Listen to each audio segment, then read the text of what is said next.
Bonjour chers Asgardiens et bienvenue dans cette nouvelle vidéo. Avant de commencer quoi que ce soit, je vais vous mettre en garde. Cette vidéo va un peu spoiler Ant-Man et la guêpe Quantumania. Alors si vous n'aimez pas les spoils, passez votre chemin et revenez après l'avoir visualisé pour comprendre un peu mieux ma vision sur la fin du film. Alors voilà, nous sommes officiellement dans la phase 5 et quel bonheur ça a été de regarder Ant-Man et la guêpe Quantumania. Je suis certain que vous avez également aimé le personnage de Kang le Conquérant. Maintenant que nous avions eu un petit aperçu de quoi est capable un Kang et de la dangerosité que ce dernier peut représenter pour le multivers, nous comprenons mieux le pourquoi est-ce que celui qui demeure dans la série Loki avait si peur de lui-même, ou du moins de ses variants, en particulier Kang le Conquérant. Sylvie a mis en péril le multivers, et ça pour son plus grand plaisir. Franchement, chapeau Sylvie, tu as condamné le multivers. Maintenant que les variants les plus dangereux de celui qui demeure se sont alliés et que celui qui demeure n'existe plus, qui pourrait bien mettre fin à la guerre multiverselle? Chers Asgardiens, je pense avoir une idée de quel Kang pourrait y mettre un terme. Et ce Kang nous a été présenté dans Ant-Man et la guêpe Quantumania. C'est peut-être bien le Kang le moins malveillant de tous et qui pourrait bien devenir le futur Kang Prime, celui qui demeurera à la fin des temps. Bon visionnage. Et qui êtes-vous réellement? Oh, les gens m'ont attribué de nombreux noms différents. Un souverain, un conquérant, celui qui demeure, un abruti. Mais ça ne se résume pas à un nom. S'il y a bien une chose que j'ai appris dans l'épisode final de la série Loki, c'est que celui qui demeure est lui-même un variant de Kang le Conquérant. En gros, c'est le Kang Prime, le Kang qui mit fin à la guerre multiverselle.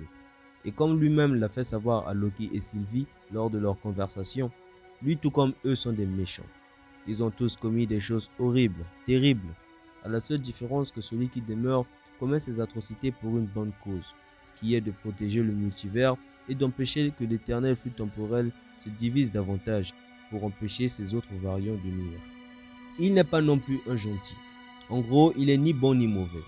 Et après avoir vu tous ces variants de Kang le Conquérant dans la scène post-crédit d'Ant-Man et la guêpe Quantumania, je commence à me dire que la version du Kang qui nous a été présentée dans ce troisième opus d'Ant-Man n'est pas vraiment celui qu'on doit redouter le plus dans la saga multiverselle. La scène post-crédit nous a en effet présenté d'autres versions de Kang le Conquérant qui semblent beaucoup plus sombres et terrifiants que celui qui fut exilé. Je parle bien évidemment des trois Kang qui sont membres de la dynastie des Kang. Parmi eux, on y retrouve Scarlet Centurion, le Kang ressemblant au cyborg, Ramatut, le Kang pharaon, et aussi Immortus, la version la plus évoluée et la plus respectée de la dynastie des Kang. Ces trois versions de Kang sont ceux qui ont banni le Kang qui nous a été présenté dans Ant-Man et la guêpe Quantumania. Preuve que ce dernier ne partageait certainement pas leurs idéaux ou alors commençait à représenter une menace pour les trois autres Kang. Après avoir su que le Kang banni fut vaincu par une personne qui n'était pas un Kang, cela leur rongeait de l'intérieur. C'est comme s'ils auraient voulu le faire par eux-mêmes. Kang le Conquérant est une entité qui ne vit pas seulement dans une seule temporalité, mais il existe dans toutes les temporalités. Il existe dans le passé, le présent et même le futur, et cela dans tous les univers. Et chaque Kang est potentiellement une menace multiverselle. Pour Kang, les Avengers ne représentent aucun danger. Il en a tué plusieurs lors de ses conquêtes à travers le temps et l'espace. Et comme il a laissé croire à Janet Van Dyne, ses autres lui ont peur de lui et de ce qu'il est capable de faire. Un Kang n'a peur que de lui-même. Et si c'est Kang le Conquérant qui a commencé la guerre multiverselle, un seul Kang pourrait y mettre un terme. Et c'est là où Loki intervient. Tu n'as pas entendu ce qu'il a dit? C'est ça notre dilemme. Qui remplit le néant sans le dictateur? Lors de la scène post-crédit d'Ant-Man et la guêpe Quantumania, nous apercevons Loki et Mobius assister à un discours qui vraisemblablement se déroule dans les années 1900. Et la personne qui faisait ce discours n'était autre qu'un autre variant de Kang le Conquérant, son nom Victor Tamini, qui possède exactement le même look que le variant qui nous a été présenté par celui qui demeure dans la série Loki lorsqu'il utilisa son outil multifonctionnel pour raconter son histoire à Loki et Sylvie sur comment ce dernier a pu mettre fin à la guerre multiverselle et comment il en est arrivé à créer le TVA pour mieux gérer le flux temporel et de l'empêcher de se diviser davantage. Si on relativise, Ce variant dont celui qui demeure à la fin des temps faisait allusion pourrait bien être celui qui sera introduit dans la deuxième saison de la série Loki. Et ce variant qui n'est autre que Victor Timely pourrait bien être le Kang le moins malveillant comparé à Kang le Conquérant, Scarlet Centurion, Ramatut ou même Immortus. Celui qui demeure a militarisé Alioth, une créature née des nombreuses déchirures de la réalité et capable de dévorer l'espace-temps. Cette créature lui permit de mettre un terme à la guerre multiverselle. Et si le MCU a décidé de faire de Kang le Conquérant le créateur de MODOK, ce n'est pas pour rien. Étant un organisme mental conçu uniquement pour tuer, ce dernier fut l'Alioth de Kang le Conquérant.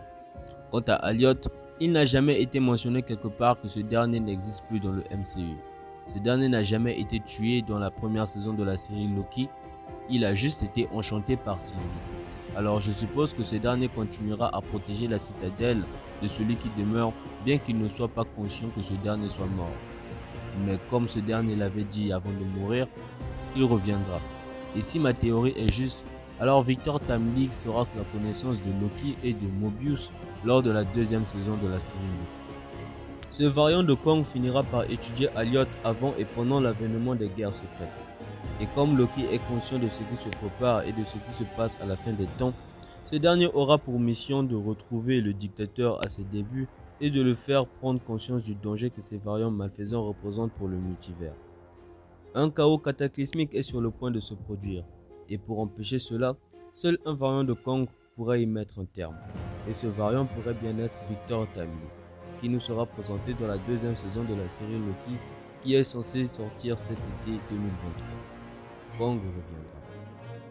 Voilà, on arrive à la fin de la vidéo. Comme vous l'aurez remarqué, elle aura été beaucoup plus courte que d'habitude. Je n'ai pas parlé du film en général. Je vais attendre sa sortie en Blu-ray pour en discuter en profondeur. Surtout qu'il y a vraiment beaucoup de choses à théoriser. Le film était super, Kang le Conquérant était impressionnant et ses variants dans la scène post-crédit étaient tout aussi terrifiants les uns que les autres. Surtout Immortus et Ramatut. Dites-moi ce que vous avez pensé du film. Quelle version de Kang le Conquérant selon vous deviendra celui qui demeurera à la fin des temps? Faites-moi part de vos théories sur Kang le Conquérant dans l'espace commentaire. Ma théorie serait que ce dernier ne soit pas mort dans le royaume quantique. Il y a encore beaucoup de choses à découvrir sur lui et bien que la phase multiverselle nous permette de le découvrir sur ses personnalités les plus importantes, il faudrait rappeler que la phase multiverselle tourne un peu plus sur Kang le Conquérant. Du coup, je suis sûr que ce dernier reviendra tôt ou tard. Likez la vidéo si vous êtes un fan du MCU et si vous êtes impatient de découvrir Victor Timely dans la série Loki, abonnez-vous à la chaîne et activez la cloche de notification car ce dernier arrive cet été dans le Marvel Cinematic Universe. Si vous êtes nouveau sur la chaîne et que vous voulez me découvrir, les annotations de fin vous redirigeront vers quelques-unes de mes très belles vidéos. Quant à moi, je vous souhaite à tous une excellente journée ou soirée, où que vous soyez. C'était l'Asgardien et que l'éternelle flamme soit avec vous dans tous les univers.